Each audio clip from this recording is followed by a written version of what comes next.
दोस्तों नमस्कार। मुझे पता है कि आपको इंतजार होगा एसडीजी 4 के पार्ट 2 का। तो ज्यादा बात ना करते हुए सीधे आते हैं। एसडीजी 4 क्या है आपने पहले समझ लिया। Sustainable development goals 4। और 4 के अंदर क्या है आप देख रहे हैं। 4 के अंदर आप क्या देख रहे हैं, inclusive education, equitable education, quality education and life long learning process. 4 देख रहे हैं, वो हमने थोड़ा सा रिव्यू किया। अब सीधे आते हैं जहां हमने पहला वीडियो छोड़ा था, यानी भारत में एसडीजी 4 का महत्व क्या है। भारत में एसडीजी 4 को बढ़ावा देने के लिए कई ऐसी योजनाएं, कई ऐसी पॉलिसीज आपको देखने को मिलेंगी जिनके इम्प्लीमेंटेशन के माध्यम से एसडीजी 4 का इम्प्लीमेंटेशन किया जा रहा है। सबसे पहले अगर आप देखें तो रिसेंटली जो हमारे सामने है वो है नेशनल एजुकेशन पॉलिसी 2020। उसके माध्यम से एसडीजी 4 पर स्पेशल यानी विशेष फोकस दिया जा रहा है कि वहां पर क्वालिटी एजुकेशन दी जा सके, इंक्लूसिव एजुकेशन हो सके, इक्विटेबल और इक्वल एजुकेशन हो सके। इस तरीके पर विशेष जोर दिया जा रहा है। तो इसका मतलब है कि डायरेक्टली एसडीजी 4 का इंप्लीमेंटेशन करने पर एनईपी 2020 काम कर रही है। समग्र शिक्षा अभियान, अभियान तो नहीं कह सकते, समग्र शिक्षा जो 2018 में लॉन्च हुआ, समग्र शिक्षा के माध्यम से भी इंक्लूसिव एजुकेशन एक अम्ब्रेला स्कीम की तरह, यानी वो प्री प्राइमरी एजुकेशन से लेकर के टीचर एजुकेशन तक सभी को कवर करते हुए कि वहां पर क्वालिटी एजुकेशन हो। रिसोर्सेस डेवलपमेंट पर काम किया जा रहा है जिससे कि हर बच्चे को, हर स्टूडेंट को अच्छी शिक्षा मिल सके, मुफ्त शिक्षा मिल सके, निःशुल्क शिक्षा मिल सके। यही तो हमारा एसडीजी 4 का लक्ष्य है। राइट टू एजुकेशन एक्ट 2009, उसका भी काम एसडीजी 4 का ही इंप्लीमेंटेशन यानी एक तरीके से अलाइनमेंट था। आज भी उस पर आरटीई एक्ट 2009 को जब इंप्लीमेंट किया जाता है जमीनी स्तर पर अगर उसे उतारा जाता है तो वहां भी मुफ्त education, quality education, inclusive education पर विशेष जोर दिया जा रहा है। और बहुत से प्लेटफॉर्म साथियों जैसे कि पीएमई विद्या यानी प्रधानमंत्री डिजिटली एजुकेशन, आप इसे समझ सकते हैं। यानी डिजिटल एजुकेशन पर विशेष जोर दिया जा रहा है जिससे कि हर कोने तक एजुकेशन की पहुंच बनाई जा सके। दीक्षा प्लेटफॉर्म साथियों, दीक्षा के माध्यम से बहुत से कोर्सेज और पूरा कंटेंट उसके माध्यम से डिलीवर किया जा रहा है साथियों। आप वहां वीडियो देख सकते हैं, छोटे छोटे कुछ कोर्सेज हैं वहां, उसे जाकर के आप देख सकते हैं। अगर आप दीक्षा पे अलग से वीडियो चाहते हैं तो बता सकते हैं। निपुण भारत, जिसकी हमने पहले तरीके से निपुण भारत अभियान है जो सेंट्रल गवर्नमेंट के माध्यम से एफएलएन को मजबूत करने के लिए चलाया जा रहा है, उस पर अगर आप डिटेल में जानना चाहते हैं तो हम कब ये लॉन्च हुआ, क्या क्या इसके उद्देश्य हैं, कैसे होगा, सब पर हम बात कर सकते हैं। आप कमेंट्स बॉक्स में लिखिए। इस सभी का उद्देश्य केवल शिक्षा को सुलभ बनाना है। जितने भी ये स्कीम है जो सेंट्रल गवर्नमेंट के माध्यम से चलाई जा रही हैं, इन सब का उद्देश्य शिक्षा को सुलभ बनाना है, मुफ्त प्रोवाइड करना है, क्वालिटी एजुकेशन इंप्रूव करना है, इंक्लूसिव और इक्विटेबल के साथ करना है, समावेशी और तकनीकी और रोजगार उन्मुख बनाना है एजुकेशन। तो यही हमारा जो है एसडीजी 4 के उद्देश्य हैं साथियों। एसडीजी 4 के सामने क्या क्या चुनौतियां भारत के अंदर देखने को मिल रही हैं या देखने को मिल सकती हैं एसडीजी 4 के लक्ष्य को अचीव करने में, कहां कहां रुकावटें, बैरियर्स हैं, वो आप देख सकते हैं। कौन कौन से हैं? स्कूल छोड़ने की समस्या यानी ड्रॉप आउट रेट, आप देखेंगे कि ट्रांजैक्शन रेट जो है 100% नहीं है अभी भी।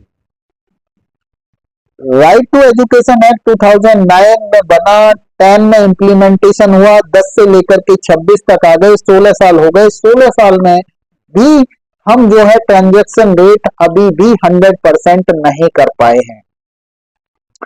इसका मतलब है कि ड्रॉप आउट रेट है, जो कि कहीं ना कहीं एसडीजी 4 के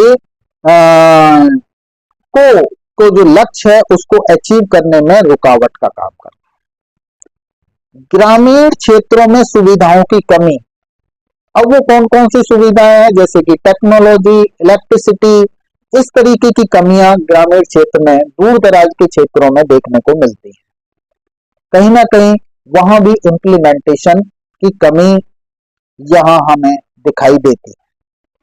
डिजिटली डिवाइस की कमी, आप देखेंगे कि काफी परसेंट, अगर मैं सही आकलन करूं, गवर्नमेंट के पेपर में कुछ आंकड़े और हो सकते हैं, लेकिन जमीनी स्तर पर जो आंकड़े हैं वो अगर आप कम से कम भी मान लीजिए तो भी आपको 50 से 60% ऐसे लोग मिल जाएंगे जहां पर लैपटॉप की जरूरत है, बच्चे को लैपटॉप नहीं हो सकता, बच्चे के पास अच्छे फोन की जरूरत है, फोन नहीं हो सकता। इस तरीके की डिवाइस की कमी स्टूडेंट्स के पास देखने को मिलती है और विशेष रूप से ग्रामीण क्षेत्रों में ये ज्यादा देखने को मिलती है। तो डिजिटली जो टेक्नोलॉजी डेवलपमेंट की बात हो रही है, जो डिजिटली एजुकेशन की बात हो रही है, तो वहां की पहुंच से थोड़ा सा बाहर है। इसका मतलब है कि एसडीजी 4 का जो लक्ष्य है, गोल है, उसे अचीव करने में यहां रुकावट का काम ये हो रहा है। शिक्षक प्रशिक्षण की कमी, जो इन सर्विस है, प्री सर्विस है, प्रॉपर तरीके से अभी तक देखने को नहीं मिल रही। ये भारत के अंदर जो चैलेंज है वो गवर्नमेंट इस पे काम कर रही है, कहीं ना कहीं सुधारने का काम कर रही है, कहीं ना कहीं प्रॉपर तरीके से इंप्लीमेंट करने का काम कर रही है, लेकिन फिर भी इस पे विशेष काम करने की आवश्यकता है, क्योंकि ये एजुकेशन का क्षेत्र है और एजुकेशन वो चीज है जहां से हर डेवलपमेंट के रास्ते खुलते हैं। गुणवत्तापूर्ण शिक्षा का असमान वितरण बहुत महत्वपूर्ण है। आप जहां जाकर के देखेंगे वहां देख सकते हैं, एक इंटरनेशनल स्कूल कहलाता है, एक नेशनल स्कूल कहलाता है, एक प्राइवेट स्कूल, एक सरकारी स्कूल, एक एडेड स्कूल, एक मदरसा, एक छोटे छोटे एनजीओ के माध्यम से चलाई गई शैक्षिक संस्थाएं। तो कितने प्रकार के वैरायटी में यहाँ पर एजुकेशन इंस्टीट्यूट देखने को मिलता है और सबका जो एजुकेशन स्तर है वो डिफरेंट है। साथियों, मैं किसी पे कोई क्वेश्चन यहाँ से खड़ा नहीं करना चाहता, वो आप खुद आकलन कर सकते हैं और आकलन के आधार पे आप कमेंट्स कर सकते हैं। क्या एक इंटरनेशनल स्कूल जिसकी आप बात कर रहे हैं उसकी जो एजुकेशन क्वालिटी है और एक जो बिल्कुल लोअर दर्जे का इंस्टीट्यूट है, चाहे वो सरकारी कह लीजिए या फिर किसी एनजीओ का कह लीजिए, किसी का कह लीजिए, जो भी आप मान सकते हैं, मैं किसी एक की बात नहीं कर रहा हूं, अगर दोनों का कंपैरिजन करेंगे तो दोनों की क्वालिटी में बहुत बड़ा डिफरेंस देखने को मिलता है, जबकि एसडीजी 4 के जो गोल है उसमें इक्विटेबल पर जोर दिया गया, समान एजुकेशन शिक्षा पर, यानी हर इंस्टीट्यूट के अंदर बराबर की शिक्षा हो, सभी के लिए समान हो, समान कोर्स हो, समान सिलेबस हो, समान करिकुलम हो, समान तरह का मीडियम हो, समान तरह के टीचर्स हो, क्वालिटी हो, समान तरह का इंफ्रास्ट्रक्चर, तभी तो समान एजुकेशन की बात कर सकते हैं। तो ये बहुत बड़ा बैरियर हमें देखने को मिलता है। अंत में केवल इतना ही कहा जाएगा कि जो एसडीजी 4 है वो बेहतर भविष्य का आधार और गुणवत्तापूर्ण शिक्षा से ही हम एक जागरूक, समता मूलक और विकसित समाज बना सकते हैं। अगर एसडीजी 4 का प्रॉपर इम्प्लीमेंटेशन एक ईमानदारी के साथ हो तो हम एक देश को बेहतर देश, बेहतर भविष्य बना सकते हैं, एक समता मूलक विकसित समाज बना सकते हैं। साथ एसडीजी 4 इक्वल टू आप क्वालिटी एजुकेशन कह सकते हैं। साथ quality education for all, not only little students, little community।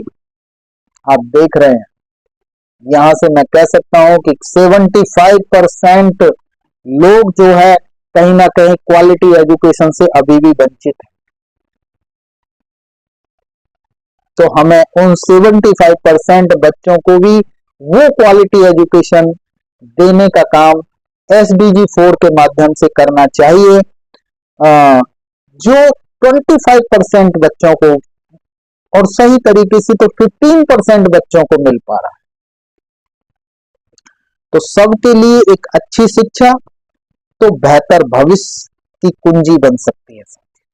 अगर सबके लिए अच्छी शिक्षा होगी तो बेहतर भविष्य की कुंजी बन सकती है। यही था एसडीजी 4, और जो कि यूएन के जो 17 उद्देश्य थे, गोल थे, उनमें से चौथा ये भारत के अंदर इंप्लीमेंट करने का लिए अडॉप्ट किया गया, जिसे कई पॉलिसीज के माध्यम से, कई मिशन के माध्यम से जमीन पर उतारने का काम किया जा रहा है।